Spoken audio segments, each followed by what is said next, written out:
Vous êtes sur Nile TV International, mesdames et messieurs. Bonjour et bienvenue à cette nouvelle émission de Midi au Caire, un programme qui vous présente tout ce qui s'est passé sur la scène égyptienne ces dernières 24 heures. On va commencer donc par le président Abdel Fattah el-Sisi qui a reçu ce matin le ministre yéménite de la Défense, le général d'état-major Mohamed Ali al-Maqdishi.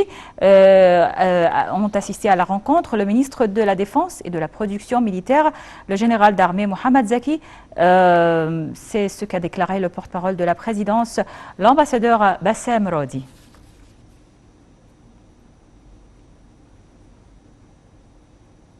Le président Abdel Fattah el-Sisi prononce aujourd'hui deux discours via visioconférence devant deux séances tenues en marge de la 76e session de l'Assemblée générale de l'ONU, celle consacrée au développement durable et celle sur le climat. Le chef de l'État prononcera demain, toujours par visioconférence, le communiqué officiel de l'Égypte devant l'Assemblée générale de l'ONU. Et on passe à cette nouvelle donc concernant le 7e art ou l'art en général en Égypte.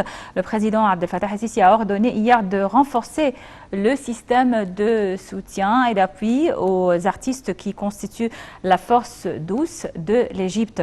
El-Sisi a donné ces directives lors d'une réunion avec le chef du gouvernement Moustapha Madbouli et les ministres des Finances, du secteur public, des Affaires et de la solidarité sociale. Plus de détails donc sur ce sujet dans ce compte rendu. Le président Abdel Fattah el-Sisi s'est réuni hier avec le Premier ministre Dr Moustapha Madbouli, le ministre des Finances Dr Mohamed Maït, le ministre des Affaires publiques M. Hicham Taoufiq, la ministre de la Solidarité sociale Mme Nevin El-Kabbaj, le conseiller du président de la République pour les affaires financières, le major général Mohamed Amin, et le PDG de l'Autorité nationale de l'assurance sociale, M. Gamal Awad. Le porte-parole de la présidence a déclaré que la réunion a porté sur le suivi du système de soutien et de protection des artistes, ainsi que sur le développement de l'Autorité nationale de l'assurance sociale. Dans ce contexte, le président el-Sisi a été informé des efforts déployés pour développer le système de soutien et de protection, ainsi que l'amélioration de retraités des membres des syndicats artistiques et des arts plastiques, comprenant tous les groupes créatifs et artistiques, tout en déterminant leur position d'assurance, qu'elle soit sociale ou de maladie. En plus des propositions de réforme du cadre législatif pour améliorer la sécurité sociale et le soin pour les membres de ces syndicats, ainsi que les efforts pour fournir des sources de financement pour le nouveau système et bénéficier des expériences internationales similaires.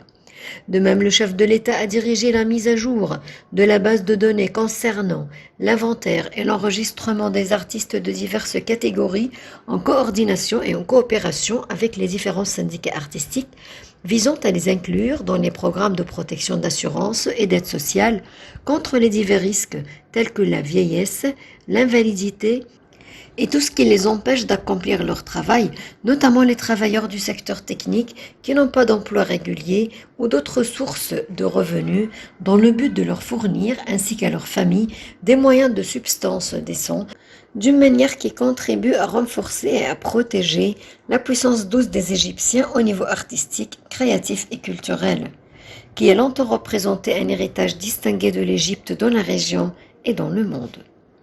Le porte-parole a également ajouté que le président el-Sisi a suivi le développement de l'Autorité nationale d'assurance sociale. À cet égard, son Excellence a exigé de poursuivre les efforts visant à développer l'autorité en raison de son rôle vital dans la fourniture de tous les services d'assurance sociale aux assurés, aux retraités et aux personnes ayant droit, comprenant l'amélioration du niveau des ressources humaines du personnel de l'autorité. Et de retour aux activités de l'Assemblée générale, le ministre des Affaires étrangères, Sameh Shoukry, est arrivé aux États-Unis pour participer aux activités de haut niveau de la 76e session de l'Assemblée générale de l'ONU. Sameh Shoukry doit participer à plusieurs événements dans le but de présenter la vision et la position de l'Égypte à l'égard des questions régionales et d'examiner les moyens de soutenir les piliers de paix et de sécurité au niveau international et régional, a déclaré le porte-parole du ministère des Affaires étrangères, Ahmed Hafez.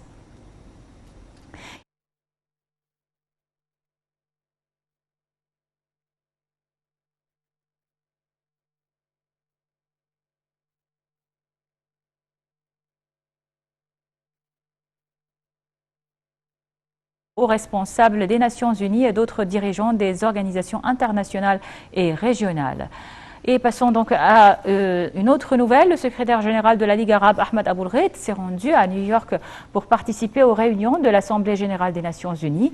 Au cours de sa visite à New York, Aboulghait doit participer à une série d'importants entretiens et réunions internationales, dont la réunion virtuelle sur le coronavirus convoquée par le président américain Joe Biden.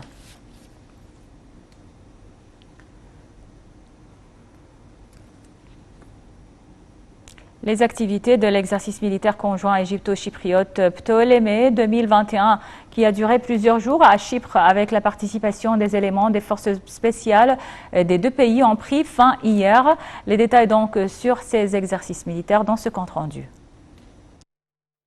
Les activités de l'exercice conjoint égypto-chypriote Ptolémée 2021, qui a duré plusieurs jours, se sont achevées dans l'une des bases militaires de l'État de Chypre avec la participation d'éléments des forces spéciales des deux pays amis. Les premières étapes de l'exercice comprenaient la tenue d'un certain nombre de conférences théoriques et pratiques pour identifier les expériences de combat des deux parties, réaliser l'intégration et l'harmonie entre les forces, coordonner les efforts pour mettre en œuvre toutes les tâches de formation, identifier les caractéristiques techniques et tactiques des armes et échanger les expériences dans le domaine des premiers secours.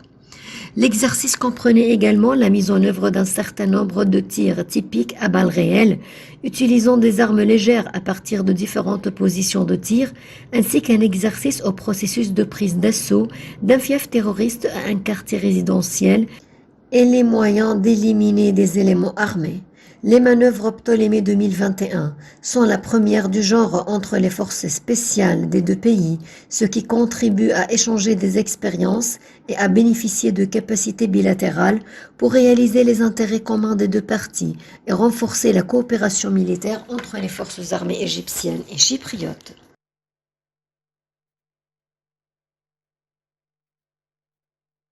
Le chef de la diplomatie, Sameh Choukri, a jugé nécessaire lors d'un entretien téléphonique hier avec son homologue israélien Yair Lapid de lancer un processus de négociation entre Palestiniens et Israéliens et de créer un horizon politique et une atmosphère stable qui le garantit de manière à consolider les piliers de la stabilité dans la région. Selon le porte-parole du ministère des Affaires étrangères, Ahmed Hafez, Sameh Choukri a évoqué lors de l'appel téléphonique la position égyptienne à l'égard du processus de négociation israélo-palestinienne, notant que l'Égypte poursuivait ses efforts inlassables en ce sens. Il a indiqué que l'appel téléphonique avait également porté sur les efforts déployés dans le cadre de la reconstruction et de la fourniture de l'aide et du soutien au développement dans tous les territoires palestiniens occupés en coordination avec l'autorité nationale palestinienne.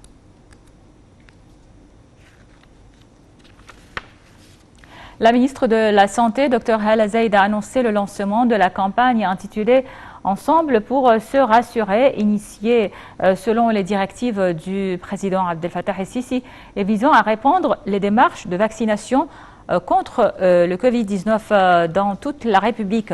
La campagne qui a pour objectif d'immuniser tous les Égyptiens a démarré dans 3 gouvernorats, Gharbiya, Menia et Ismaïlia. Selon le ministère de la Santé, 23 226 citoyens se sont enregistrés sur le site du ministère lors des 4 derniers jours pour recevoir le vaccin. Dr Hala Zaid a déclaré que cette campagne durera 10 jours dans tous les gouvernorats égyptiens et que les bureaux de vaccination seront ouverts de 10 h du matin jusqu'à 10 h du soir.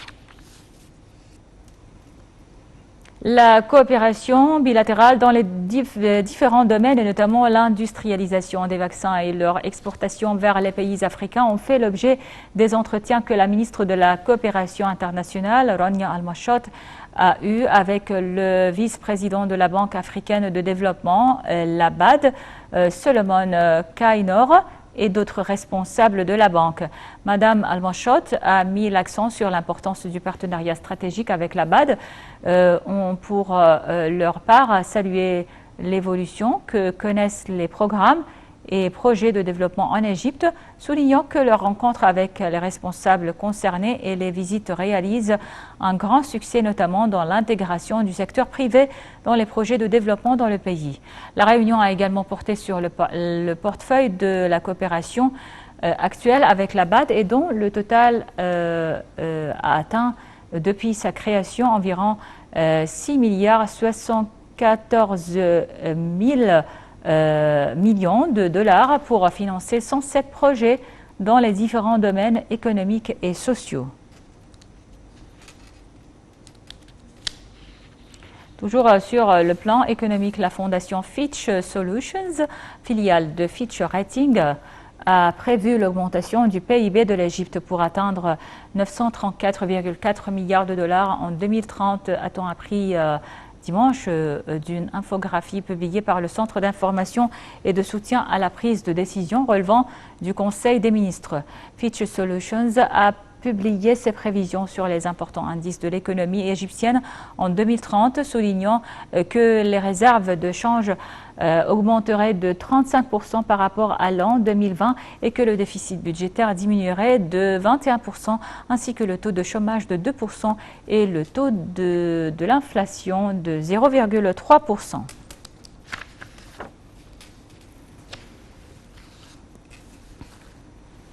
Voilà, donc c'était tout pour cette émission de Midi au Caire. Merci pour votre attention. Je vous laisse donc avec la suite de nos programmes sur Nile TV. Dans quelques instants, une nouvelle émission de Égypte à la une avec Jihan Nabil.